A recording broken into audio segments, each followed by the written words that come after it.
Continuing education knows that at the end, students want to graduate, and we can help them do that because we take the time to really listen to their needs and we understand all the different options that are available across the campus for them. We don't take a cookie cutter approach. We realize each student comes with their own story. So whether it's a part-time student looking to complete a degree program or someone just looking for online courses, we're there to connect them to the resources of the university.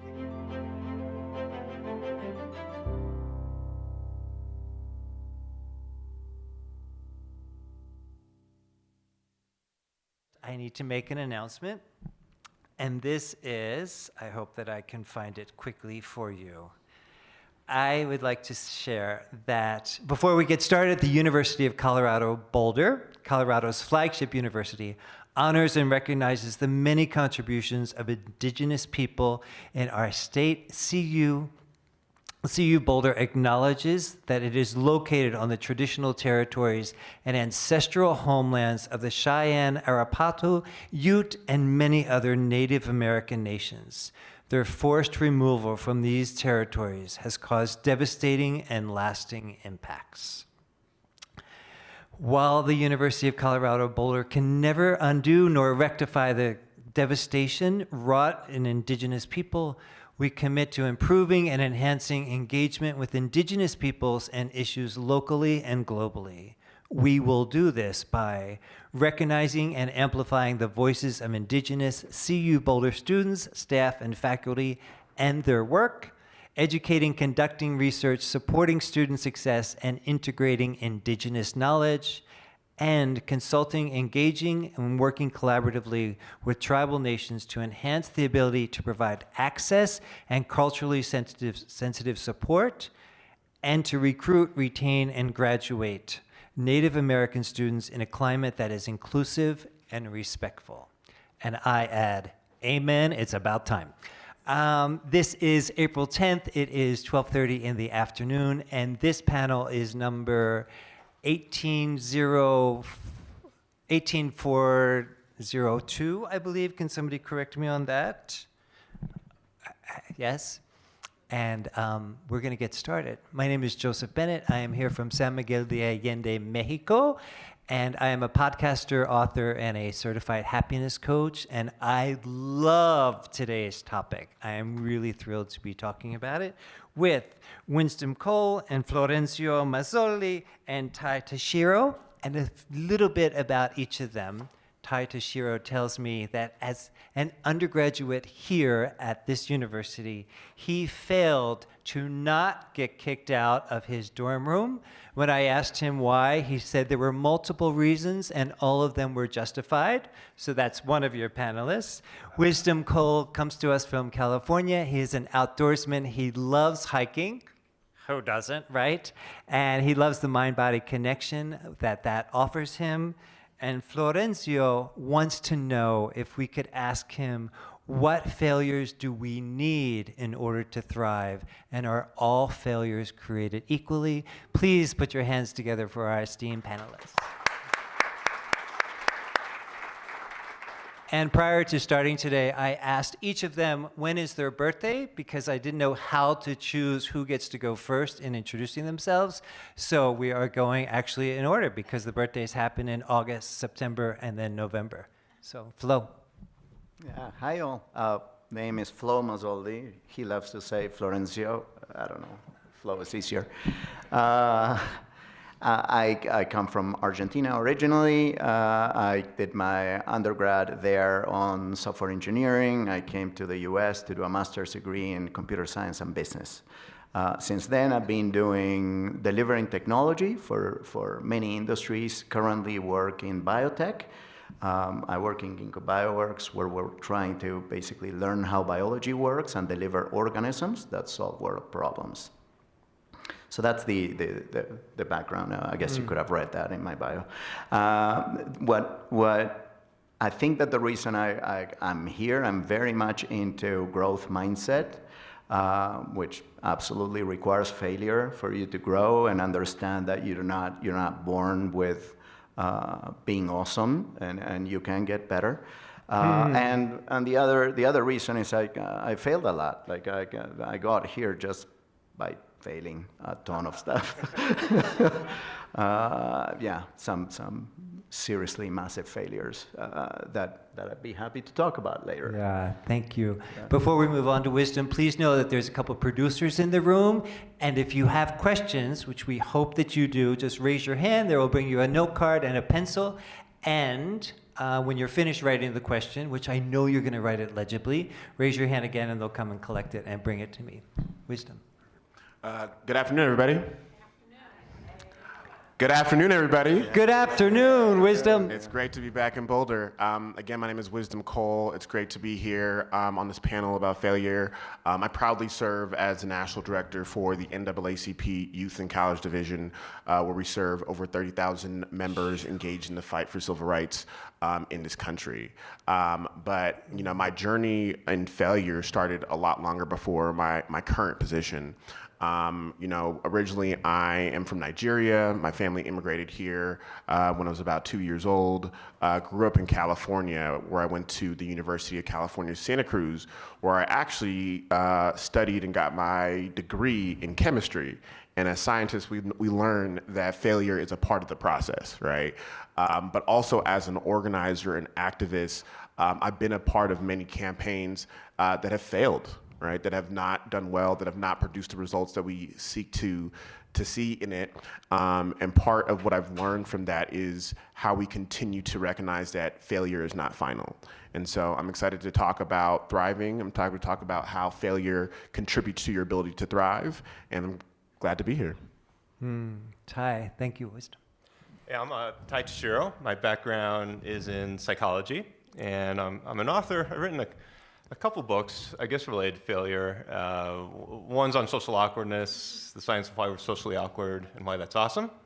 And another one was on the science of choosing a great romantic partner, which involves dating, which I don't know if there's an activity with more failure than dating, especially modern dating, probably.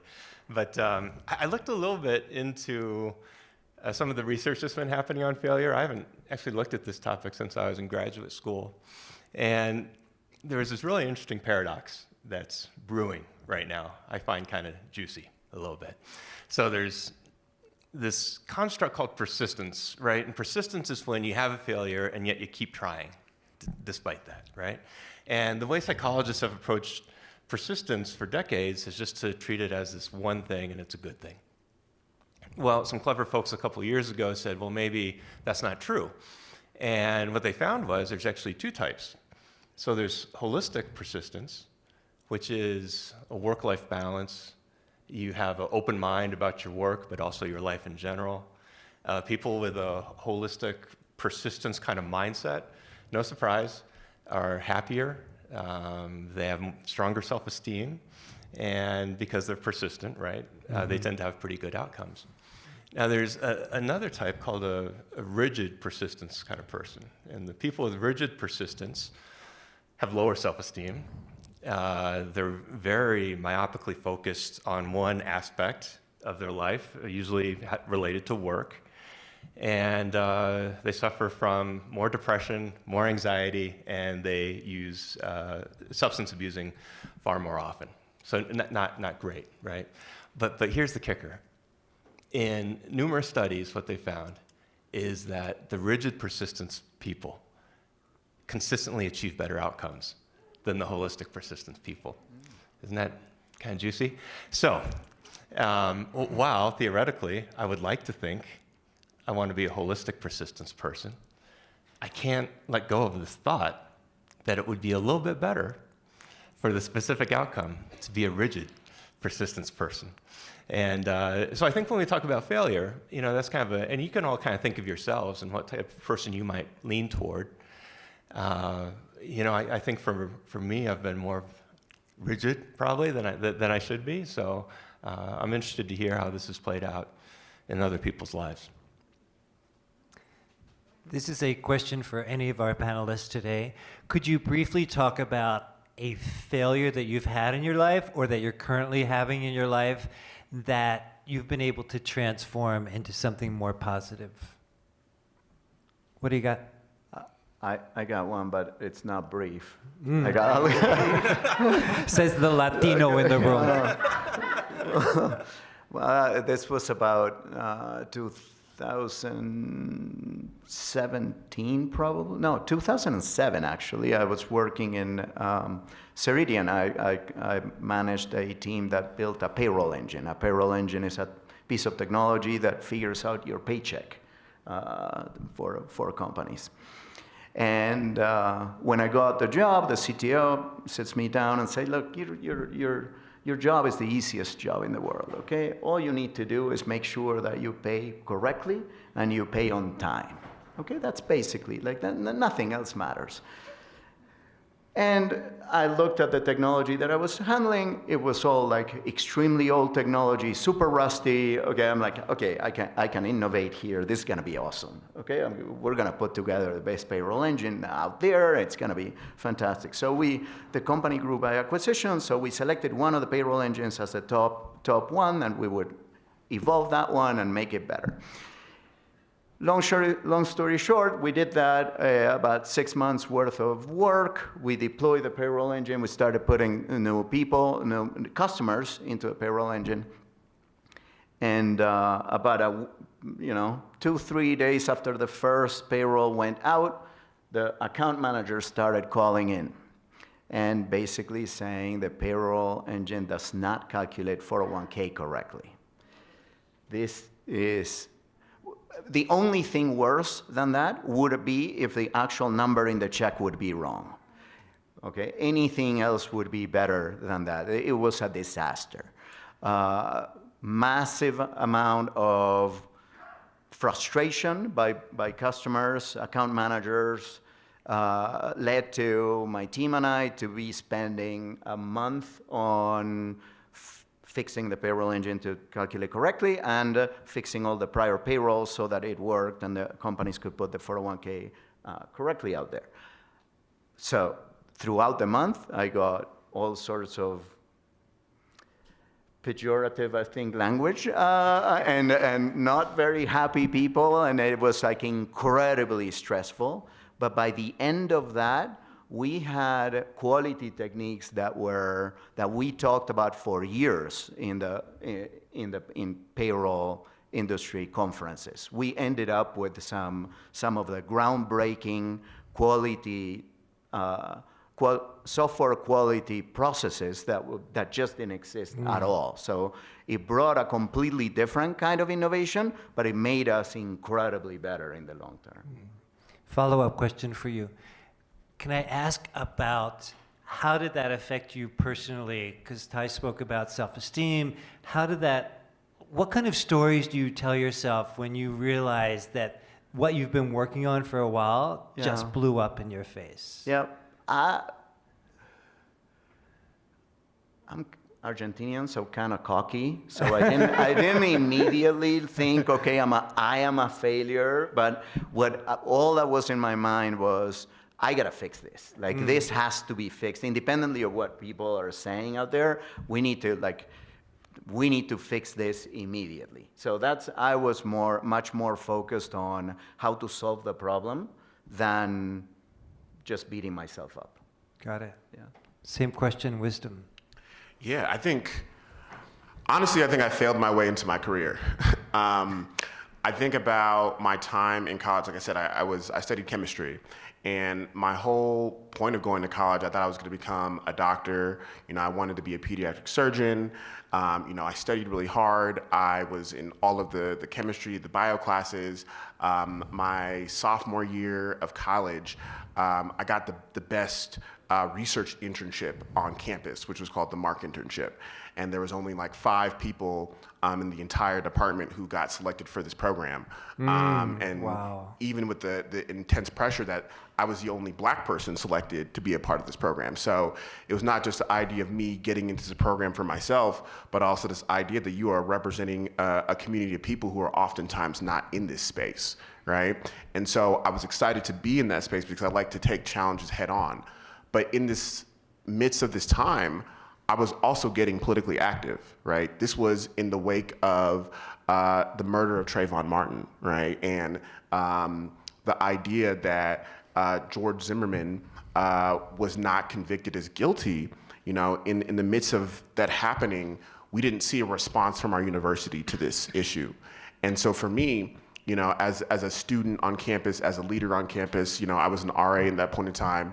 Folks were looking to me for answers, looking to me for solutions. Explain to us what an RA is. Some of us don't know. An RA is a residential assistant, so somebody who is leading students on campus, is in the dorms, working with the freshmen. And so part of my job in that moment, people were like, what do we do? This travesty has happened in Florida, but it is affecting Black students across this nation. And so that's actually when I organized my first protest. And in the midst of doing that and getting into activism and getting into movement work, I was neglecting my studies, right? That semester, I got on academic probation. That semester, I got kicked out of my lab research.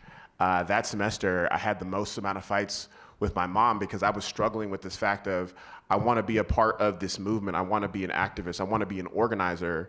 But the things that I'm doing in the classroom don't matter as much to me anymore. And I remember this conversation with my mom. We were arguing back and forth. It's like, you didn't go to school to be an organizer. You went to school to be a scientist, right? And fighting to a point where there was no more words, right? And so it got to a point where I couldn't trust what other people thought my future would be. I had to really take on this mindset of, don't believe me, just watch. It felt terrifying. It felt lonely. It felt like everything that I thought I was going to be was no longer going to happen. And the people who were in my corner supporting me, who had uplifted me to this place, the second I turned and actually started focusing on my community, were no longer there, right? I was the poorest I ever was. I was living in my car for a period of time, right? These things that you think are supposed to be there for you all the time, it felt like the floor fell out from my feet. But again, I really had to adopt this mindset of, don't believe me, just watch. And so I leaned more into my activism. I leaned more into my organizing. And through the grace of God, through the talent and the skill that I knew I had within me, I've landed at the place I am today, where I get to lead a movement of young people in the fight for civil rights, leading one of the most successful campaigns in student debt cancellation, where we see 30 million Americans receiving some form of debt cancellation in America today, right?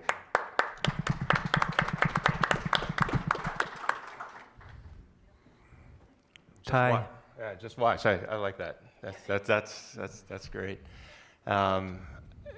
Well, like my co-panelists, lots of failure certainly, and I'll tell you about one in particular. This was when my first book came out. It used to be the case you could just be a nerdy author and then fade into the woodwork and not have to do anything, right? No publicity or anything like that. That's not the case.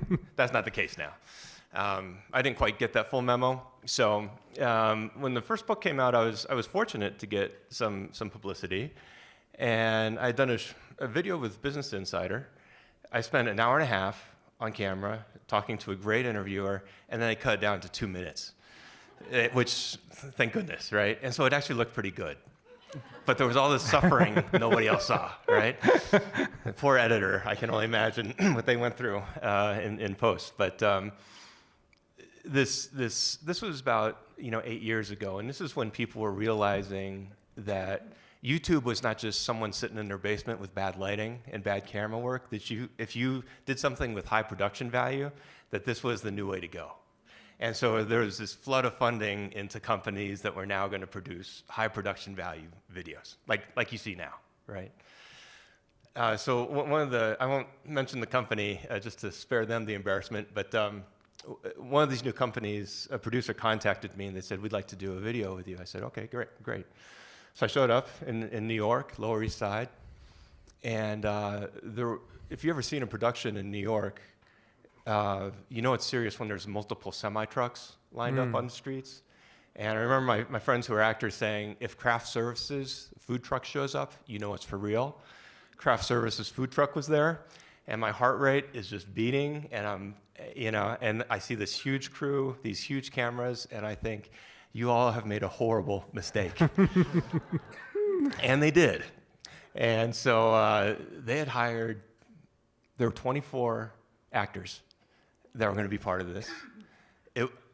I was the centerpiece, I was the lead, in this. I have no acting experience, and I am horrendous. I don't have the capability to do this. And we were going to spend the next 10 hours, shooting what was going to be a very long segment.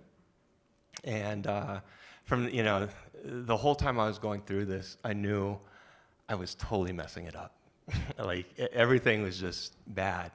And I got out of there, and I was really demoralized after that. And I didn't know what to do. So, but one of the things I've heard is, you go talk to somebody about it. You don't got to tell everybody about it. You don't got to post it on social media necessarily, but at least talk to one person about it. Thank goodness my cousin Kate, she's an actress on Broadway. She's kind of a weirdo. We're the two weirdos in a family out there in New York. I told her about the whole thing, and I told her just how bad it was. And one of the things I really appreciated is she didn't sugarcoat it. She's like, yeah, that's real bad, man. That's real bad. But she said, let's get to work. And, there are all kinds of things she suggested. I won't go into the full thing, but one of the things she said is, Ty, you're too wound up, just in general, like in life. She said, you sit too straight up, which I know I'm doing right now, one example. So she got me into yoga, which sounds counterintuitive.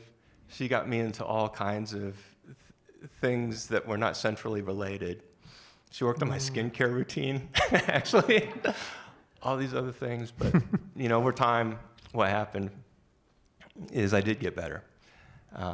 And I think the lesson I kind of took away from that is sometimes the failure is so crushing and so in your face that you kind of have to go around it for a little bit until you can come back to it. And, now I'm not great, but now I can kind of hold my own a little bit. But it's been a long road. Thank you. I have a question for Wisdom as a follow-up to what Ty was saying. So you spoke about going to medical school and being part of this incredible program, the only black person, and then how your family reacted to that. And my question is, for those of us who don't have a Kate in our world, right? A cousin who can be there for us, who teaches us the ropes of what we're going through, where can we find a community of people? I'm thinking of those people who lift us up, Wisdom. Where can we find them? And if we don't currently have them in our life, how do we create them? That's a really great question. So I struggle with mentorship, right? Because I feel like a lot of the times when I depended on people who were older than me to continue to support me, that they turned their backs on me. And so, particularly in that period of time, instead of looking at folks who came before me, I looked at my peers. I looked at people who were in similar positions as me and looked at what they were doing, right? And understanding how they were moving and how they were continuing to fight on, right? This mentality of, we don't know where the future is taking us, but to believe in yourself, right? You have to be, a little bit insane, right? You have to really be able to go to that place of you believe in this more than anybody else does, right? And folks are looking at you like you are crazy, like this is not real. Oftentimes activism is categorized as this thing that you do in college. It's a period of time.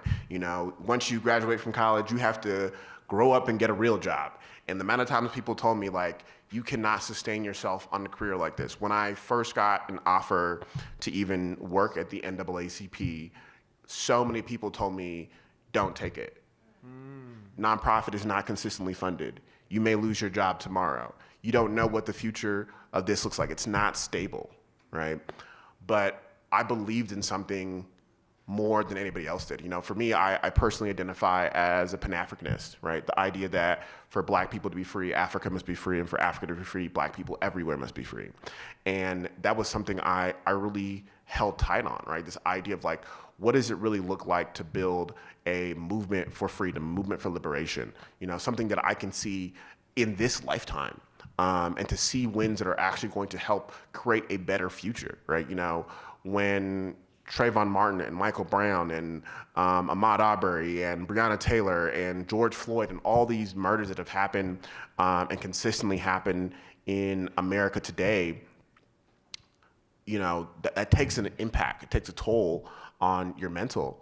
And to see that becomes part of your reality. This idea that, you know, your skin, the thing that you live in each and every day is constantly criminalized. You know, I envision a future where that does no longer exist. And so part of what you have to do to kind of get out of that place is to believe in something bigger. You know, I believe in vision, right? The Bible says a people without vision will perish. You know, you have to believe in something bigger than yourself and turn to the people around you to continue to support you.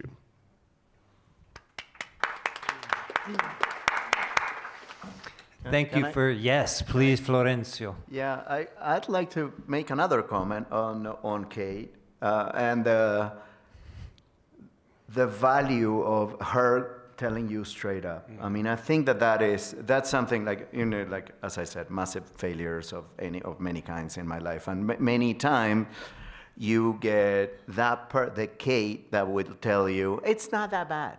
It's okay. It's not. It wasn't really there. You weren't that bad. It was kind of okay. And what they are robbing from you is this capability of learning and moving beyond it, right? So you are not going to do the yoga and skincare and what else he should get you into? Multi-point list, trust me. Yeah. You don't have the motivation to get into solving the problem if they convince you that the problem is not big enough. So I think that there is a responsibility of acknowledging that failure as Kate did, that I think was incredibly valuable. Yeah, for sure. Anything from you, Ty? Thank you, Florencio. No, nothing Okay. in particular. Yeah. So all of us are here. We're in this room. We are living and we are breathing. And we have perhaps experienced a few failures. And when I was preparing for this panel, I looked at a statistic that I'm going to share with you and then I'm going to ask each of us to speak to, or each of you to speak to. And that is the latest statistics in Colorado in 2022. There were more than 75 teenage and younger suicides in this state. So more than 75 in 2022. I don't know numbers for 2023. But I'm going to step out on a limb that those young people, 18 years and younger, probably perceive themselves as a failure. In some way, shape, or form, something they did, something they thought, something they heard, something they witnessed. And I'm going to pretend magically that each of the three of you have the ear of those 75, and you get to say something to them about failure. What do you want to say? There's no wrong answer here. I think one thing that's sometimes helpful, as simple as this might sound, is that there's a distinction between, in your reaction to failure, there's a distinction between guilt and shame. Okay, so they're not synonymous with each other. So guilt is feeling bad about an action or about an event, right? I failed to do well at the shoot, right? That's feeling bad about a thing. Shame, on the other hand, is feeling bad about yourself, right? Kind of globally. And when you look down the road about people who tend to feel guilty about things versus people who tend to feel ashamed about things, the outcomes could not be more wildly divergent. So when you feel guilty about something, your self-esteem is fine, your mental health tends to be pretty good, and importantly, you tend to take action to remediate it, to fix it, to be better going forward. With shame, there's a couple things that happen with that. So because you feel bad about yourself, you kind of go into yourself in such a way that you go way too deep and it's hard to get yourself out, right? And what starts to happen is, and we don't understand why this happens quite so, but we know it happens consistently, is people start to feel very aggressive. And it's aggression, it's a self-hatred directed at the self, but then sometimes it can be externalized to others as well. So, you know, I think anything we can do to support people, right? To say that the failure you've had, let's contextualize that. This was a thing. Even if it was like you got fired from your job, it's your job, and I understand it's a big deal, but that's not you, right? Because I think that's what people can get really tripped up on sometimes. Thank you. Wisdom, I see you shaking your head emphatically. You have the ear of the 75 who didn't make it in 2022. What do you want to say? You are not defined by your failure. You define it, right? I think about my sister. My sister, she started college. She went to UC Merced maybe 5-6 years back, and she got arrested. And I myself, I'm literally on the phone with her as she's being arrested by a police officer for something that she didn't do. And I'm crying, I'm breaking down, getting on the first flight from DC to San Francisco, driving like a maniac down to Merced to get her out, and talking with her, and her feeling crushed, her feeling so defined by this incident that moving forward, she starts to turn to addiction, and I'm happy to say that she's, 6 months sober now, but part of that process was her taking this incident and making it part of who she was, right? Versus something that she experienced, or how she can use this to redefine who she is moving forward. Something that I've been saying lately is that life is long. Right? Oftentimes, we say life is short, you got to do what you want to do. Life is long, and you have multiple opportunities to redefine yourself. And so because you have an incident that makes you feel like a failure, doesn't define your whole entire existence. How do you take that moment, understand it, improve yourself, and use it as a testimony? Every test can be a testimony. Everything can turn your life around and actually make you move to the person that you are becoming. And oftentimes, I think what we see in this world is some of the most successful people have been through some of the most difficult things in our life. And so I think for those young people, it's really understanding that failure does not define you. How do you define it? Before we move on to you, I just want to draw attention that I have almost 2 feet of blank space over here to my right, and this is where I would love to see your note cards full of questions to tap into the brilliance of these 3 men. Go ahead. Yeah, on the same vein here, I think that I do think that the first thing to get through is the difference between you and what you failed on as 2 very different things, so that you don't turn it into themselves. And the next thing that I would say, once that is done, I do think that is the first thing. Once that is done, the discussion should be, okay, what can we learn from this so that you can get better? Right? Like, what are you learning from this, and how are you going to change this going forward? And that changes from a extremely negative setup to a more positive looking forward, hopefully less problematic outcome. Can we back up just a moment? Going back to the people that lift us up. Right? The Kates of the world. I'm going to make an assumption, because I worked in suicide prevention for a long time. I'm going to make an assumption that those people who chose to end their life, those young people, that they didn't have somebody in their life who was saying some of the wisdom that we're sharing here today, right? They didn't hear that, they didn't know that, they didn't understand it, they didn't have an appreciation for it.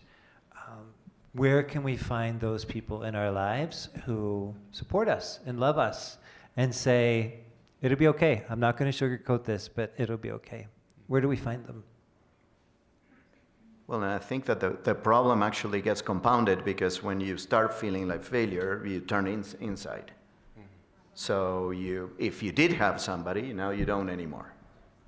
So I think that the question is not only where do we find them, but how can we break through that that person that is getting wrapped up inside and is not able to go talk to Kate.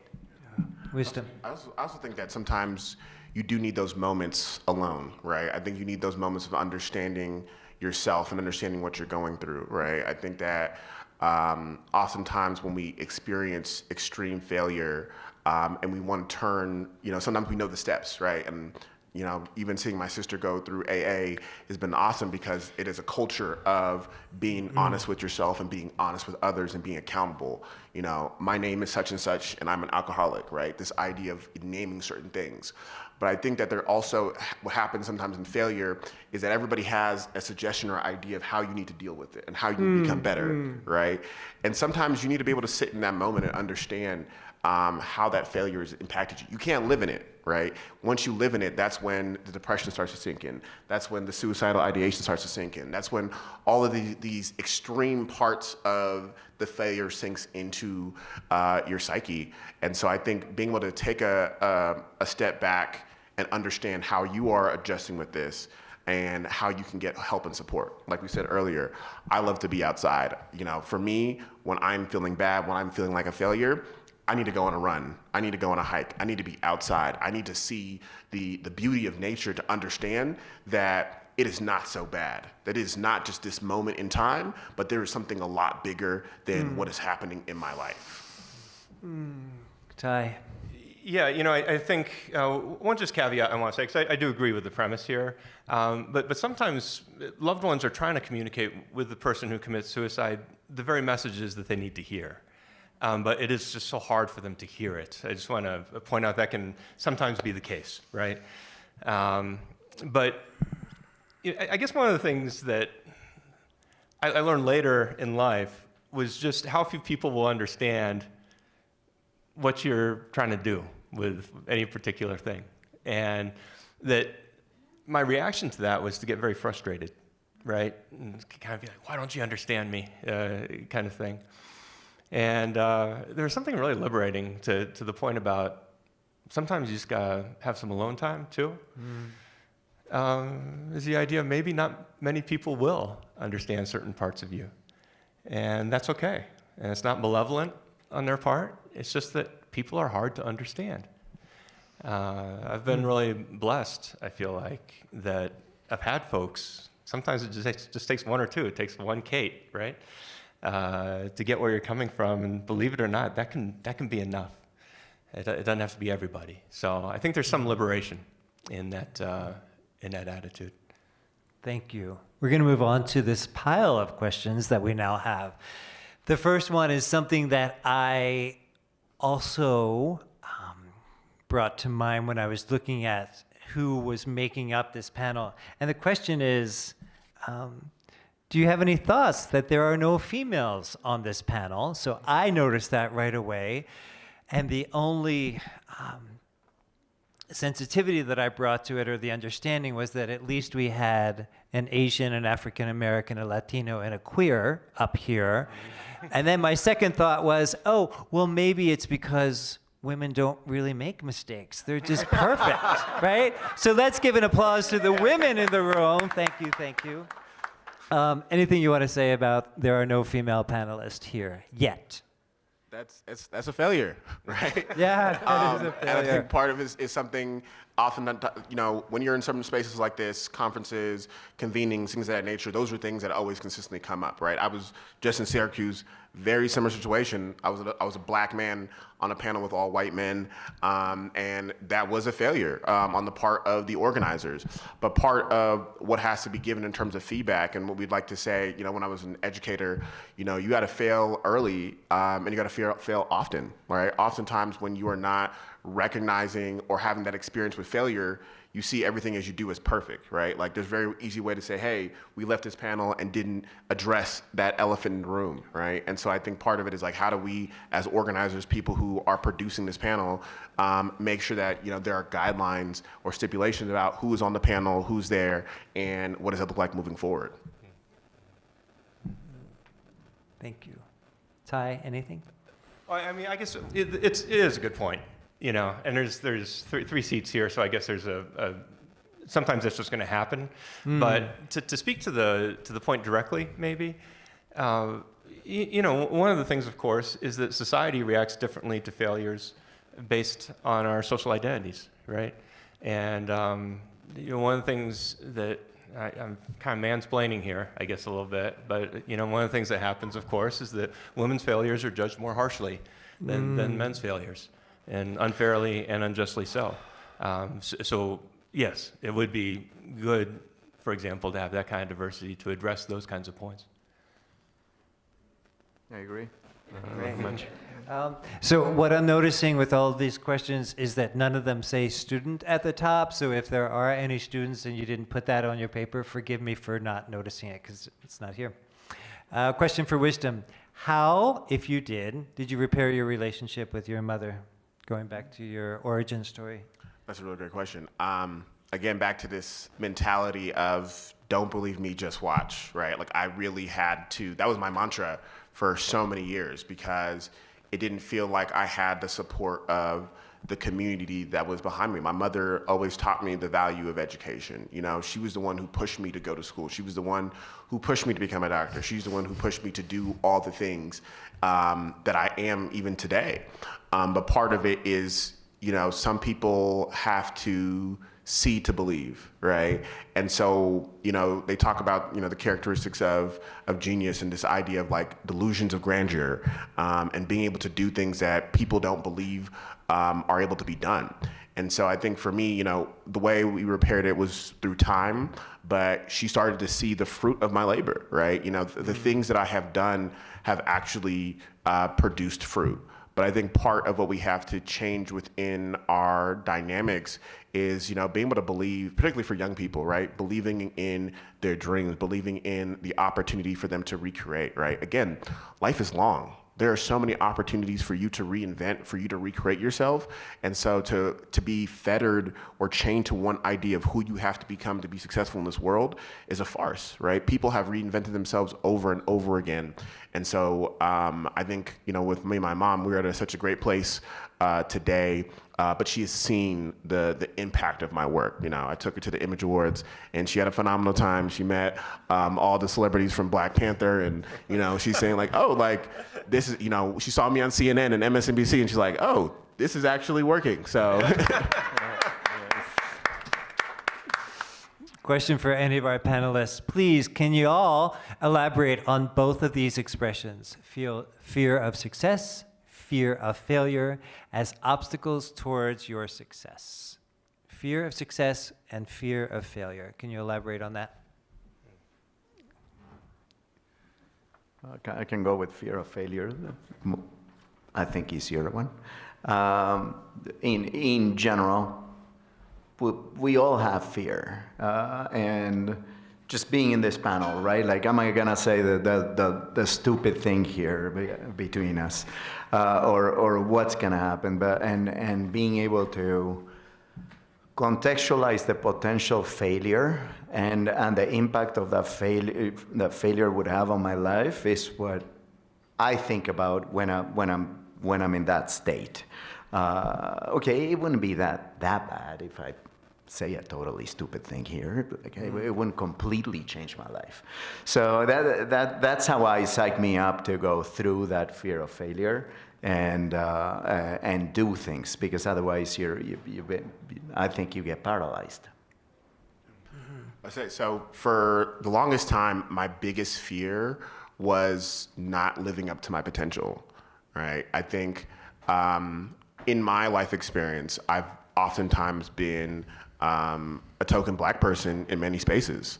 And so a lot of times from, you know, K through 12 through college, and even in my current career, you know, outside of the organization, I will oftentimes be looked at as a speaker for the Black community, a person who speaks on behalf of others, a person who represents other people who are not in the room. And some of the things that I've learned, you know, in my time is that oftentimes you don't have to be the voice for the community. You can just pass the mic. How are you also bringing other people into that space? But also that your potential is limitless, right? And so this idea of a fear of not living up to your potential or a fear of success, you know, starts to breed insecurity.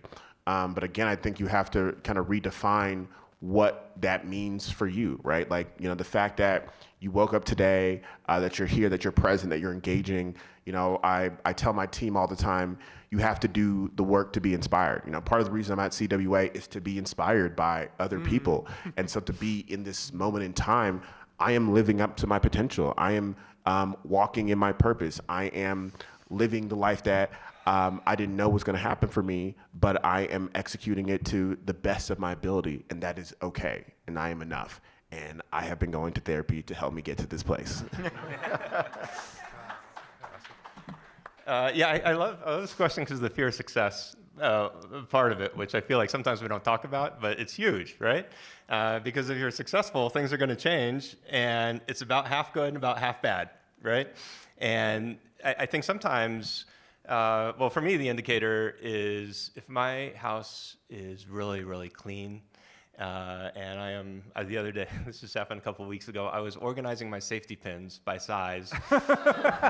You had no idea what you were walking into today, did you, ladies and gentlemen? Yeah, this is not a trait like compulsion, so I kind of caught myself. I'm like, so what's going on, man? You know, what's going on here? I had a story coming up due. I was 95% done with it. This kind of safety pin organizing activity always happens when I'm 95% there. You know, and when I think this could be really good. You know, what happens if this actually gets traction and takes off? And you know, there's all kinds of bad things that happen. You get attention, but you know, some of that attention's not good. Some people are just going to hate. And you know, that's just part of the thing. You know, sometimes it puts you now into a new level of challenge that you're not prepared for yet, and you end up with a bunch of craft food services trucks and making an ass of yourself on camera. You know, so yeah, I think it's really rational, especially for the students here. You know, I'll say because I think it's so front and center at that point in your life that there's these ways we self-sabotage. And it's especially in the ways that we could be really powerful, I think, in the ways we could really transform and affect change. Thank you. The next two questions are from students. One is, how do you learn to step past failures? What are the things or people who allow you to thrive? How do you step past failures? It's for anyone. Well, I was talking with Joseph about this earlier. The founder and CEO of Essence, she talks about how she allows herself to have 5 failures a day, right? Something goes wrong, she moves past it. Something goes wrong, she moves past it. She gives herself 5 times before she personalizes it, right? Because she has claimed that she has the strongest bounce back than any person in the world, right? Because when you allow yourself to fail, it's not about the failure, it's about how are you bouncing back from it, right? You know, oftentimes it is the negative thoughts in our brain. You know, we can talk about brain chemistry and, you know, how that works, but, you know, how are you not making that failure a part of who you are so that you can get back to walking in your purpose, right? Because the failure is for the moment, but you have an entire lifetime to continue to fail and to continue to succeed. And, you know, oftentimes what I do in my brain is, you know, we ask this question, like, what if it doesn't work? What if it fails? Well, what if it does? What if we succeed? What if we thrive? What if we are actually able to get to where we want to go? And so it's really about building, and particularly for students here and for everybody, is building that tenacity to be able to bounce back from your failures, right? To get back on track, because it's only a moment. Yeah, I love that perspective. I have a little mantra that's stuck in my head from when I was 12 years old. So I was a really mediocre football player, and we had this old school coach, and he'd say, "Look, if you idiots get to the line of scrimmage, and you somehow forgot the play that was called in the huddle, just hit somebody." And it was like this existential moment for me. I'm like, what great wisdom, right? That is. And to this day, you know, I'll be in a situation where I'm like, this isn't going as well as it could. I think I'm messing this up. And coach's voice, just hit somebody. you know? And I think that's good. Sometimes we can get too meta about things, right? And work ourselves into such complexity. Now we're tied up in knots. You know, you can take that too far, but I think, yeah, just hit somebody. And I don't think this is condoning violence. I think this is more like taking action. It's metaphorical. Right? Yeah, it's metaphorical. Something. So if it's okay. Can I say yes, one more comment on these two? There are ways that we're becoming smart and actually creating processes to make this happen. So in software development, there is these like big like current process that you normally use called agile development. And in agile development, you do retrospectives. And basically every 2 weeks, you sit down with the team and you ask, what did we fail in these last 2 weeks?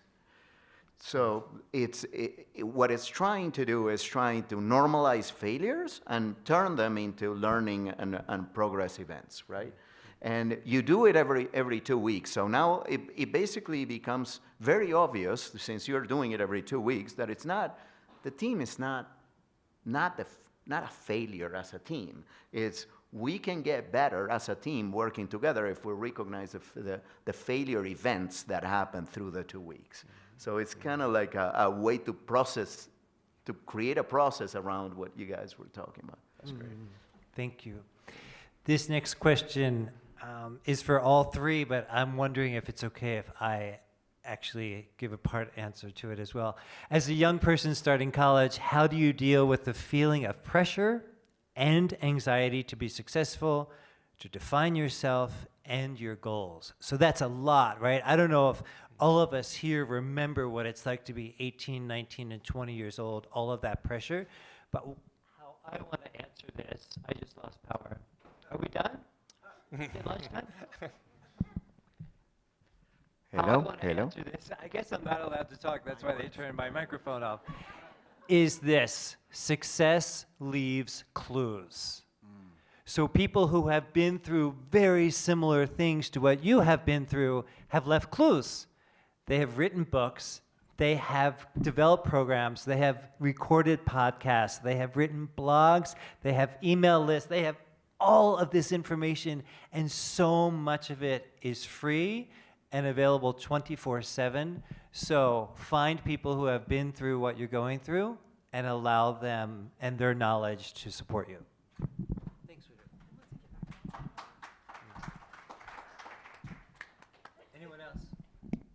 And let me know if you want me to repeat the question and know that still doesn't. Well, one thing I might say is that my opinion, just anecdotally, would be that there's way too much pressure that society puts on you as a young person these days, in the sense that there's such this pressure to be like a brand almost, right? Even when you apply for college, like you almost have to sell yourself as like this package, this brand. I've done all these things. I've started all these organizations, and you know, of course, you get into it a little bit, and you find out what people really did, and you're like, it really wasn't that real. But we have this perception, right? And then with social media, that makes it worse, amplifies it a bit. You know, one of the things I would say is nobody's as fancy as they're making themselves out to be. You know, and I know this is not going to sound helpful, but I'm going to say it anyways. There's actually no rush. You don't have to be killing it today. You know, if you're a freshman, you're a sophomore, I could care less, you know. One of the most helpful things to me, when I was 24 years old, I was having my quarter-life crisis, I call it. And there was this magazine that only had like 5 issues before they failed and went under, but their first issue was amazing. And they had interviewed all these really famous people who are now very successful, and they said, what were you doing when you were 25? I guess it was a humbler time, but all of them said, I was not doing anything really that was notable. Dan Brokaw, I think he was selling hot dogs at the ice skating rink in New York City, you know, and but all of them said that it was the times when they were least defined by extrinsic reward, by, you know, getting notoriety, that they reached the most important insights and developed the most important skills of their life. So I know this is hard to hear, but for whoever asked this question, I'd say just take your time and listen, You're here to learn and listen and get a bigger sense of the world. And if you do that, you're going to actually leapfrog everybody else down the road. That makes me think about this quote. I think I got it from a movie where it says the true test of man is not how they're better than somebody else, but how are they better than their former self, right? Where you are in a race with just you and you alone, and it's up to you to define what that looks like, right? Oftentimes, and it's wild because college creates a culture of competitiveness. You have to get into the school. You have to be better than others to be here. You have to get into the position. We have a competitive culture that is inbred into society. But I think that Gen Z has actually been doing a lot better job than older generations, right? You know, this idea of YOLO, this idea of I don't dream of labor, this idea of there are other ways for us to exist than the current culture that we've presented for ourselves today. And I'm really interested in consistently exploring that and giving opportunities for young people to explore what that looks like. Because, so I went to UC Santa Cruz, and before, you know, the last 20 years, UC Santa Cruz had a pass-fail system, right? It was not a grade. It was not, if you wanted a grade, you could ask for a grade, but it was a pass-fail system. And the teacher would actually write you a paragraph or two about your performance in class, right? And that did so much more for students than a letter grade, right? This idea of how are you growing as a person, not how am I comparing to other people on this panel or other people in this room, but how am I developing as an individual person? And I think that we have to explore more systems that allow us to think in that way. Thank you. We have 10 minutes left. This is specific to the females in the room, but I'm going to ask you to address it. Emotional women who experience failure often have nowhere that is safe to share. Nothing worse than breaking down in tears over the shame of failure, especially for perfectionists. What do you recommend? It is tough for women. Any of us?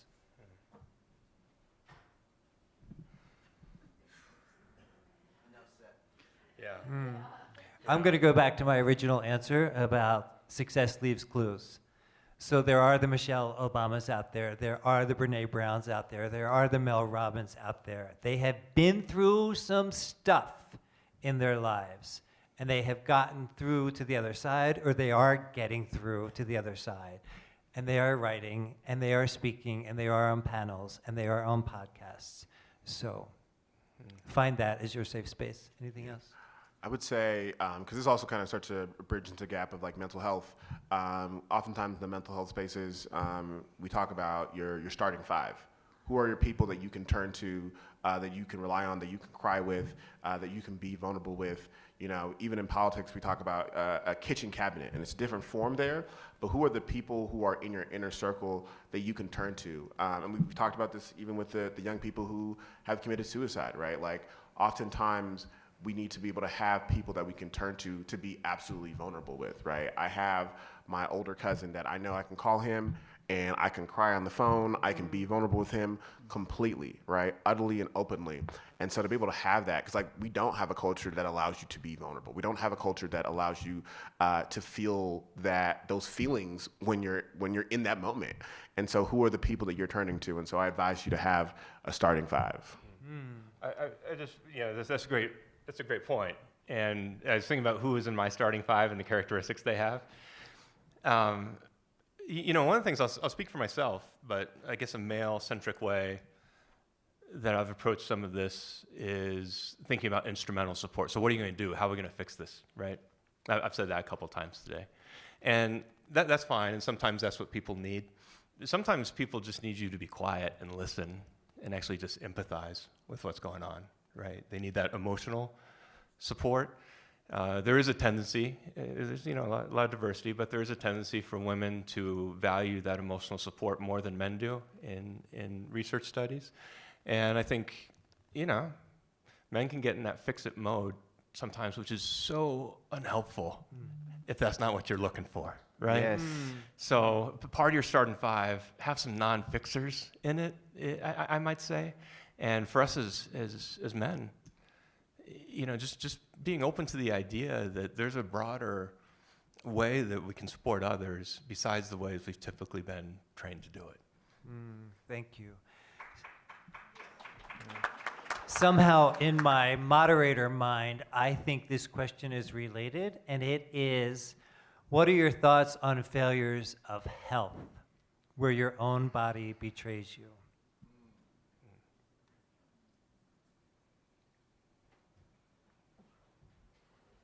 So first, what I would like to do as you're considering that question is, we have this practice and it's called a whoosh.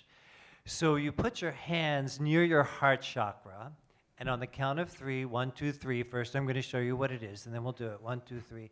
You just go whoosh, and you're just sending healing, light, love to that person whose body is currently failing, in their words. So 1, 2, 3. Whoosh. And the person who asks the question just receives. What do you got, gentlemen? So my grandma lived to be 102 years old, which is incredible. Her mom lived to be 103 years old, so I'm pretty good on mom's side of the family. It is interesting, though. You get to be 102 and certain things fail, right? It's just going to be the way it goes. And one of the things that during the pandemic, I quarantined and everything. I was going to give Grandma COVID, but one of the things that was such a blessing was be able to spend a lot of time with my grandma. We had lunch every day, and she had various ailments and so forth. And one of the things I just thought to myself every day was, how can I age in a way that I'm like that, because she couldn't walk at that point. She's in a wheelchair and everything else, and she had somehow transcended her body, which I just used to think was kind of woo-woo and out there, but she had actually done it and made me a believer. I don't know how you do that, but obviously when our health fails, it's front and center. But I don't have a good answer for this, but that's my aspiration. So are you saying you need to be able to separate your body from your person? Yeah. Is that the, yeah. is that the basic idea? Yeah, no, that's exactly, thank you. That's exactly it. And even when her vision, because her vision would go in and out a little bit, and she was this beautiful painter and painted birds and everything. So on days her vision wasn't good, we'd sit outside in the patio and she'd just close her eyes. And now it's just the auditory. And she would start to do improv. And she'd be like, that bird sounds weird. What do you think he's saying? And we start making up stuff. And we'd be like, oh, what do you think his buddies think about that? And we kind of go back and forth. So there's just this ability to be like grateful for what you had, which is so hard to do, obviously, in the face of other things failing on you. Yeah. Thank you. We have 5 minutes left. Sorry. Kind of like treating the body like the tasks that we were talking about before, right? Yeah. Like it's it doesn't need to define you. This question is, how do I help children in my family learn to rebound from adversity? They are dealing with bullying and divorce. How do I help the children in my family deal with adversity?